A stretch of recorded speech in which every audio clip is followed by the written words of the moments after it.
Assalamu alaikum warahmatullahi wabarakatuh. Hordoftoota ilootuuf akkam jirtu fayyaa keessanii bakkuma jirtanitti nageenyi rabbii isin bira haa jiraatu. Egaa akkuma beekamu har'as viidiyoo haaraa tokko isiniif qabadhee dhufee jira. Viidiyoon kunis akkuma argitanii kan haala kamiin akka itti dhaannu isinitti agarsiisuuf qabadhee dhufee jira. Hojiin kun akka waan baay'eedhaan nu fayyada. Daabboo irratti hojjechuuf nu fayyada. Akkasumas tirii biddeen irratti illee hojjechuuf nuuf ta'a, xarabeezaa irratti nuuf ta'a, soofaadhaaf illee nuuf ta'a. Waan barbaanneef ittiin godhachuu ni dandeenya jechaadha. Har'a akkamitti akka jalqabnee akkamitti akka xumurru isinitti agarsiisuuf qabadhee dhufee jira anaa waliin. Egaa akkuma beekamu hojii keenyaaf kan nu barbaachisu maqasiif kirooshiidha. Kirrii bifa lamaa kan lachaniin isinitti agarsiisa. Egaa hojiin keenya akkuma beekamu sansalataan jalqabanna. Sansalata 8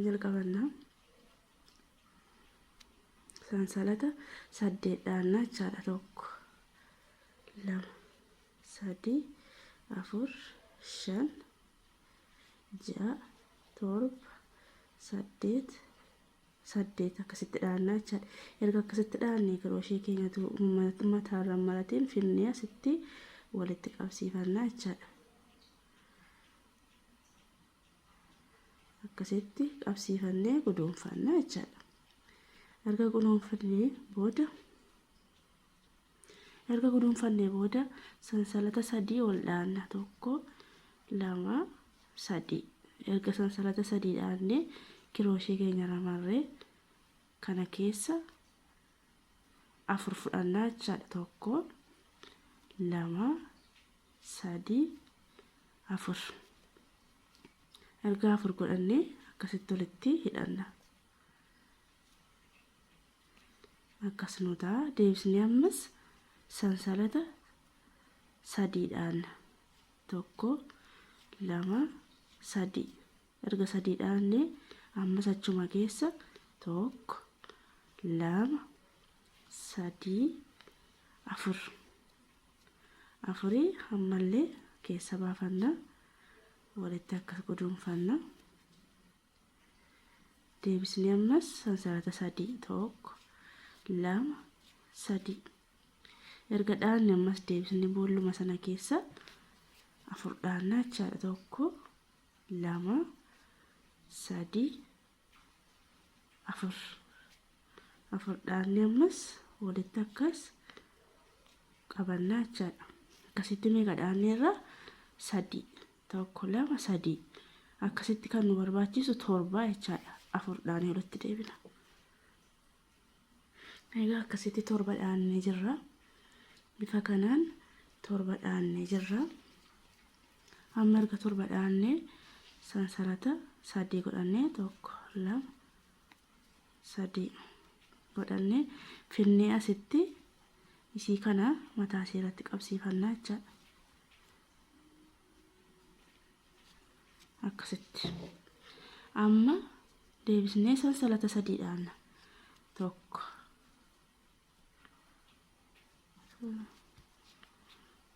2 3. Erga 3 dhaanne deebisnee amma boolla kana keessa 4 dhaanna. 1 2 3 4. Bifuma duraati. Erga 4 dhaanne ammas walitti qabsiifannaa jechaadha. Bifa kanaan erga walitti qabsiifannee sansalata 2 nu barbaachisa.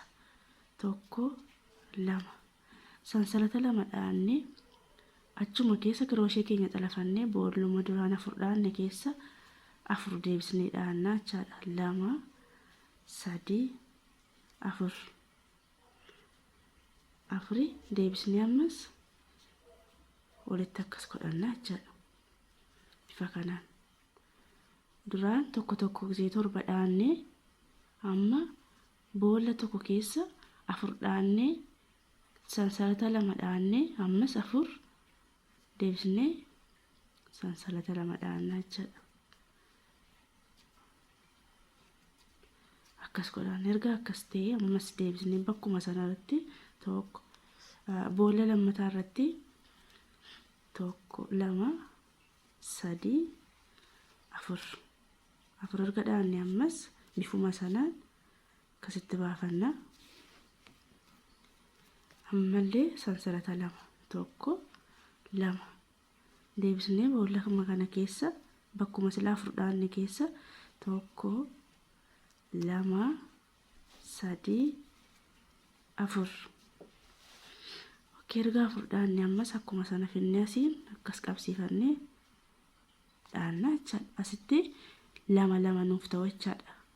double crochet boolla tokko keessa 4 dhaanee sansalata 2 erga dhaanne ammas deebisnee 4 1 2 ammallee 2 dhaanne boolla taanu keessa ammas bifuma sanaan 1 2 3 4 erga 4 dhaanne ammas akkasitti ol qabsiifanna.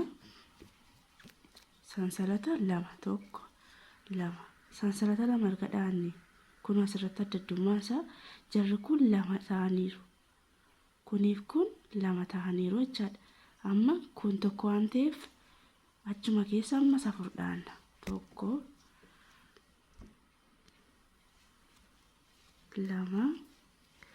3 4 erga dhaanne ammas bifuma sanaa walitti akkas godhanna. ammallee sansalata 2 dhaanna. erga sansalata dhaanne ammas boolla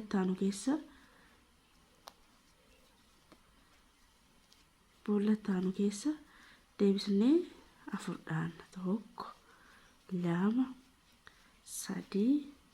3 4 kiroosheedhuma keenya tokkotti dhaanna jechaadha. wal qabsiifanna. ammas sansalata 2 1 2 erga 2 dhaanne ammas achuma keessa deebisnee 4 dhaanna 1 2 3 4 akkasitti 4 nu ta'a jechaadha. amma deebisnee walitti akkas nu ta'a. sila 7 dhaanne turre amma yeroo naanneeffannu 14 nuuf ta'a jechaadha. akkasitti zuuree guunnee walitti deebina. egaa bifa kanaan zuurii guuttannee jirra. amma erga zuurii guuttannee amma akkasitti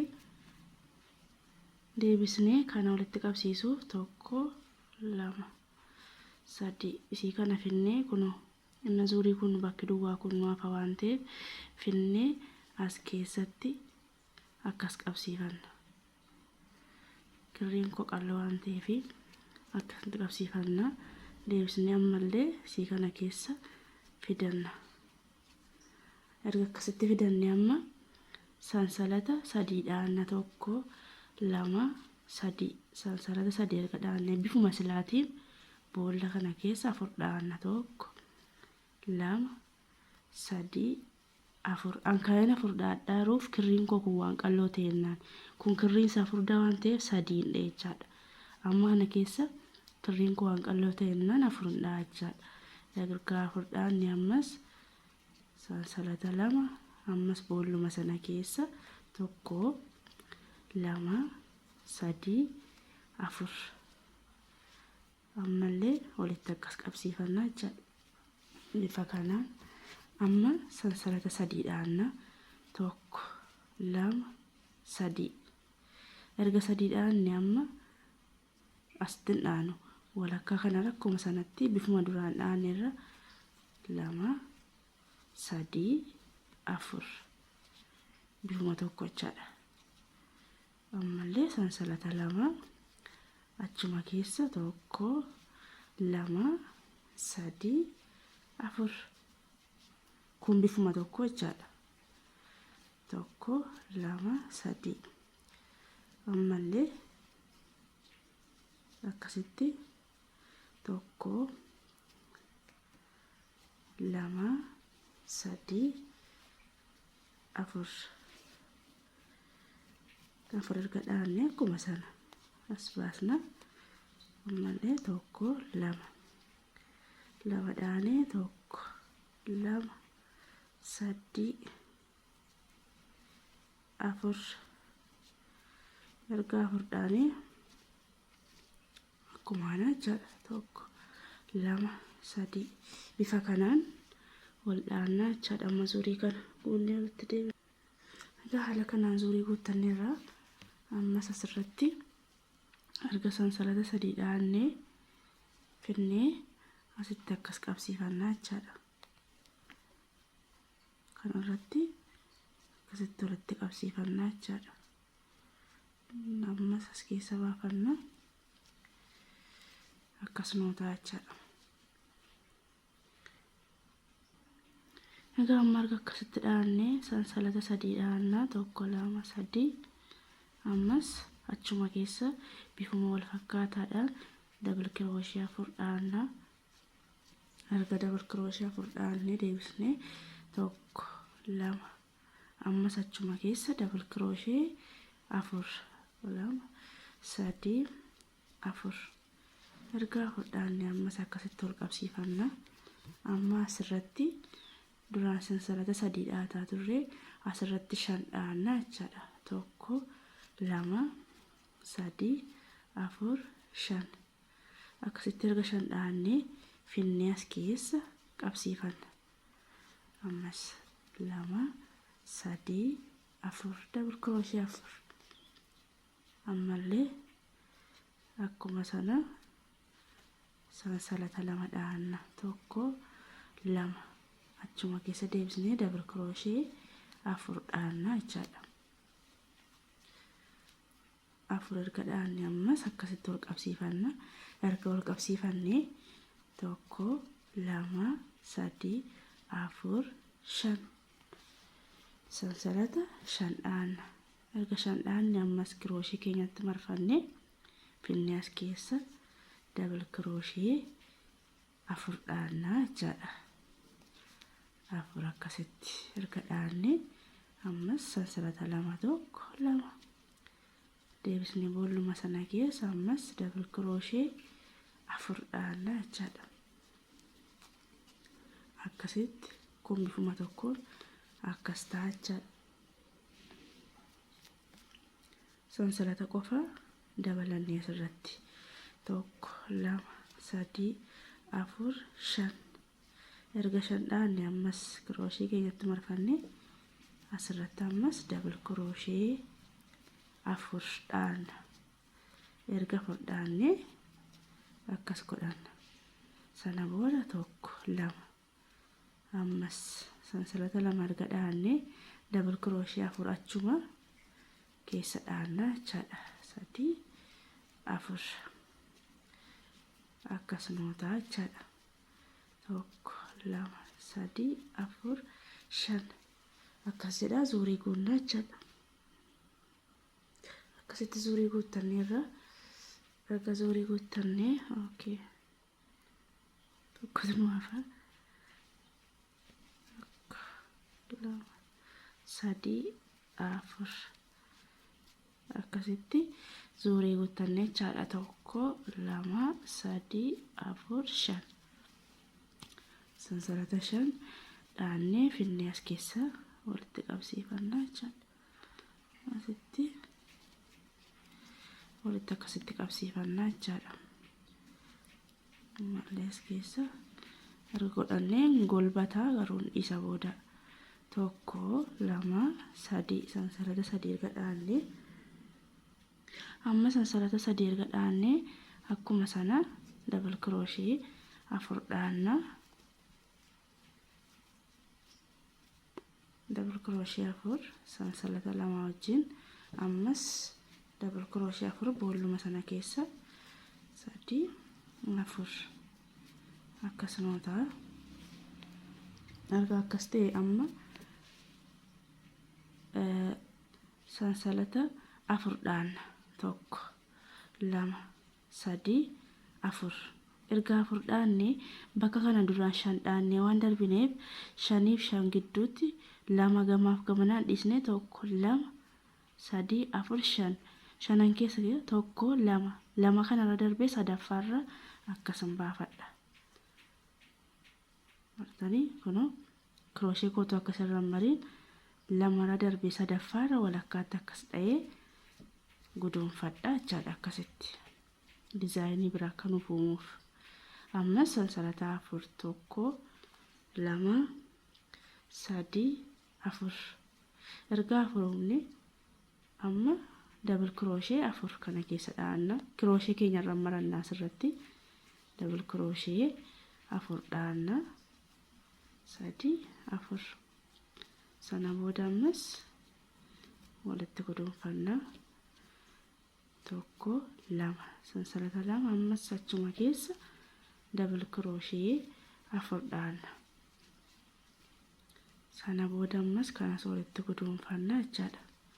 Bifuma sanaan ammallee tokko 2 3 4 naaf dhaanus walakkaarra 2 2 dhiisne sadaffaarra akkas godhanna. Ammas sansalata 4 tokko 2 3 4 asirratti crochet keenya irra maranna finnee asirra double crochet 4 dhaanna jechaadha. Erga dhaanne akkas godhanna tokko 2 sansalata 2 dhaanne achuma keessa double crochet 4 3 4 ammallee akkas godhanna. Bifuma sanaan tokko 2 3 4 erga 4 dhaanne finnee sadaffaarra akkas godhanna. As keessa akkasitti qabsiifanna jechaadha. Tokko 2 3 4 erga 4 dhaanne asitti crochet keenya irra talafne kana keessa double crochet 4 2 3 4 ammas akkas godhanna. Haala kanaan zuurii goonee walitti deebina jechaadha. Ammallee akkasitti zuurii guuttannee jirra. Erga zuurii itti guuttannee asirratti kun amma bakka zuurii goone tokko sana tokko 2 3 4 finnee asitti qabsiifanna. Akkas tokko 2 3 4 finnee bakka sansalata dhaannetti akkas godhanna jechaadha. Akkasuma ta'a. Ammas sansalata 3 tokko 2 3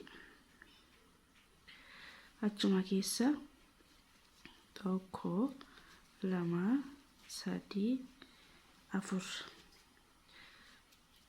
sansalata 2 tokko 2 ammallee double crochet 4 achuma keessa bifuma wal fakkaataadha kun.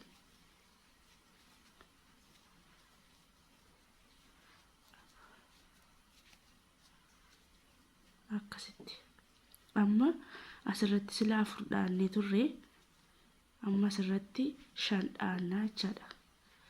Tokko 2 3 4 5 double crochet 5 dhaannee crochet keenya irra tummaree finnee as keessa baafannaa jechaadha. Akkas ammallee tokko 2 3 4 5 erga 5 dhaannee crochet keenya asirratti maranna finnee kana keessa double crochet 4 dhaannaa jechaadha. Ammas tokko 2 sansalata 2 deebisnee double crochet 4 dhaanna 2 3 4 akkasitti walitti qabsiifannaa jechaadha. Tokko 2 3 4 5 asitti ammallee 5ffaarra asitti godonfanna. Tokko 2 3 4 5 amma crochet keenya irra marannee as keessa double crochet 4 dhaanna jechaadha. Kun bifuma wal fakkaataadha.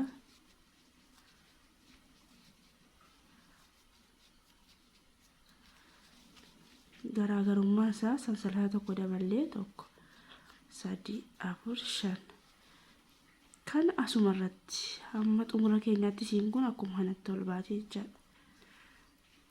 Akkasitti tokko 2 4 5 ammallee finnee as keessa galfanna bifa kanaan zuurii keenya jechuudha. Egaa bifa kanaan zuurii guutanneerra.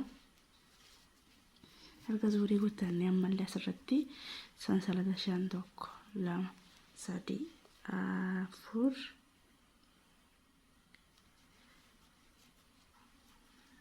5 finnee as keessa akkuma sanaan dhaanna jechuudha. Ammallee asitti 1 2 3 4 5 finnee sansalata kanarratti qabsiifannaa jechuudha. Asitti zuurii guunnee jechuudha akkasitti. Ammallee as keessatti akkuma sana sansalata 3 1 2 3 finnee xarafannaa double crochet 4 dhaanna.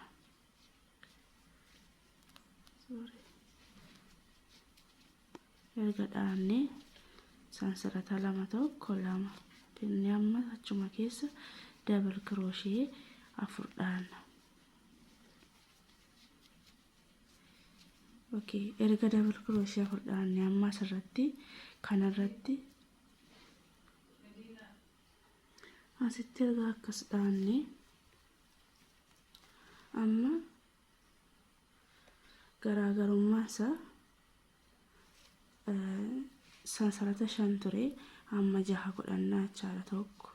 1 2 3 4 5 6 sansalata 6 finnee akkuma sana bakka sanatti dhaanna. Marra zuurii kanarratti 1 3 4 5 6 garaagarummaa isaa sansalata qofaa jechaadha. Sansalata 6 5 dhahataa turre amma 6 godhanne. Dhoofti isaa kun sanuma double crochet 4 dhaanee sansalata 2 dhaanna. Sana booda deebisnee ammas double crochet 4 dhaanna. 1 2 3 4 5 6 5 ture 6 godhannee jechaadha. Finnee qabsiifannaa ammallee 1 2 3 4 5 6 asitti garaagarummaa isaa zuurii 6 qofaa jechaadha. Sansalata 6 qofa. Akkasitti zuurii guunneerra amma zuurii 6ffaa gati guunneef 6 dhaanee finnee as keessatti qabsiifannaa 1 2 3 4 5 6 kunuunsa sansalata bukkee kana keessa walitti qabsiifannaa. Sana booda ol baanee akkasitti qabsiifannaa jechaadha. 1 2 3 sansalata 3 amma zuurii 7ffaadha.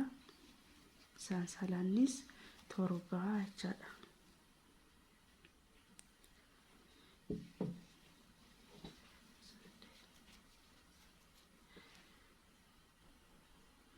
Erga dhaannee asirratti ammas sansalata 2 dhaannaa. Deebisnee ammas asirratti wanti nu hubannu tokkotu jira. Erga akkas dhaannee duraan akkasitti 2 dhaataa turre ammas deebisnee sansalata 2 dhaanee 3 taasifannaa jechaadha. Boolla kana keessa akkasitti double crochet 4 4 yeroo 3 dhaannaa jechaadha. Ammallee sansalata 7 1 2 3 4 5 6 7 finnee as keessa akkuma sana galfannaa 1 2 5 6 7 erga 7 dhaannee ammas as keessa 1 2 3 4 dhaanee walitti kuduunfannaa. Achi sansalata 2 1 2 ammas achuma keessa double crochet 4 dhaanna. Akkasitti qabsiifannaa jechaadha. Amma kun 2 2 akkuma duraaniitti deebisnee ammas 1 2 sansalata 2 dhaannaa. Deebisnee asuma keessa double crochet 4 dhaannaa jechaadha. Boolla tokko keessa meeqanuu ta'a 12 4 4 yeroo 3 akka 3 nu ta'a jechaadha. 1 2 3 4 5 6 7 haala kanaan zuurii guuttannaa jechaadha. Akka erga zuurii guuttanne amma asitti kenne akkuma beekamu as keessa galfannaa. Sana booda as keessa akkas galfannaa. Sansalata sadii dhaannaa. Sansalata sadii erga dhaanne amma asitti tokko, lama, sadii, afur, double crochet lama. Ammas achuma keessa afur dhaanna tokko, lama, sadii, afur. Ammas akkas godhanna. Amma kana keessa sila sadii ture ko lama afur dhaannaa jechaadha. Ammallee tokko, lama, sadii, afur.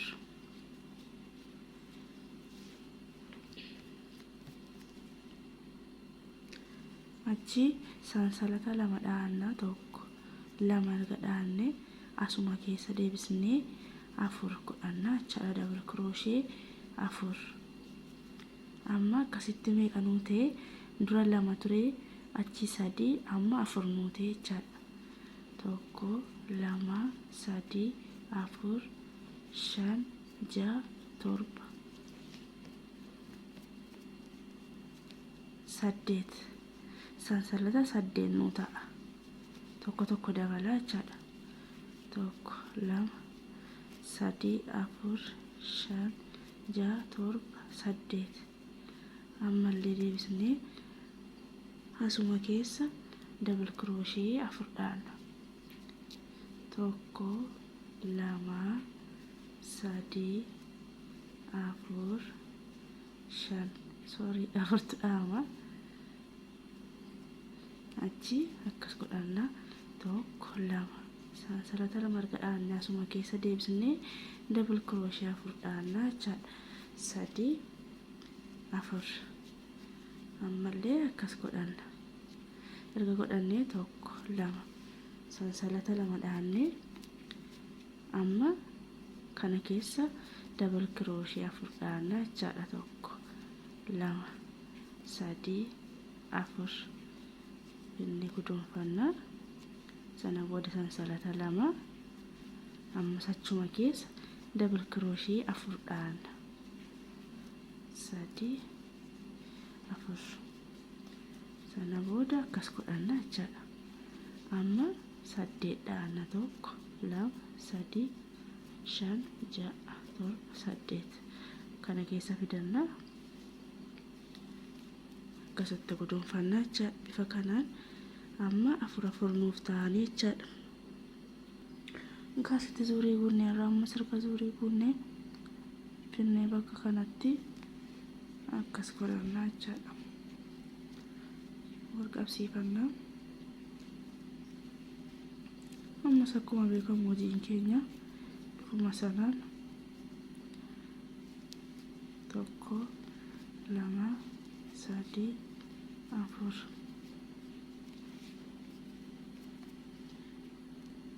Amma akkasitti erga dhaanne amma bakka kanatti immoo kan biraa uummannaa jechaadha. Afur nuu ta'anii amma shan nuu ta'u kanarra. Tokko, lama. As keessa tokko, lama, sadii, afur. Bifuma sanaan double crochet afur dhaanne ammas achuma keessa afur dhahannaa jechaadha. Kun amma as keessa lama ture achi sadii achi afur amma shan irra jirra jechaadha. Tokko, lama, sadii, afur, shan, ja'a, torba. Amma sansalata keenya torbatti deeffannaa jechaadha. Kana waan bal'ifataa jennaan torbatti deeffannaa jechaadha. Akkasitti torba nuu ta'a. Tokko, lama, sadii, afur, shan, ja'a, torba. Saddeet ture amma torba godhannaa jechaadha. Amma akkuma sana asitti double crochet afur dhaanna.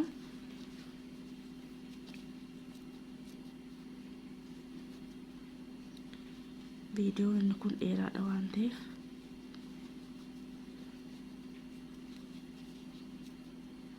sansalata lama ammas as keessa walakkaa kanarra tokko uummatarraa jechaadha. Afur turanii kanaaf kana ture ammoo walakkaa kanatti tokko waan dabalanneef 5 nuuf ta'a jechaadha. Sansalata lama achi ammas 3 4 erga fudhanne ammas sansalata lama achuma keessa double crochet 4 akkasitti nuuf ta'a jechaadha. Viidiyoowwan dheerataa jiran akkasitti amma tokko kana walakkaatti dabalanneerra jechaadha. Egaa asiin gaannee jirra. Amma erga asiin gaannee obsi keenya kun akkuma sana torbuma torbaan hanga wal geenyatti 1 2 3 4 5 6 7 sana booda as keessa 1 2 3 4 sansalata lama achuma keessa ammas double crochet 4 dhaanna.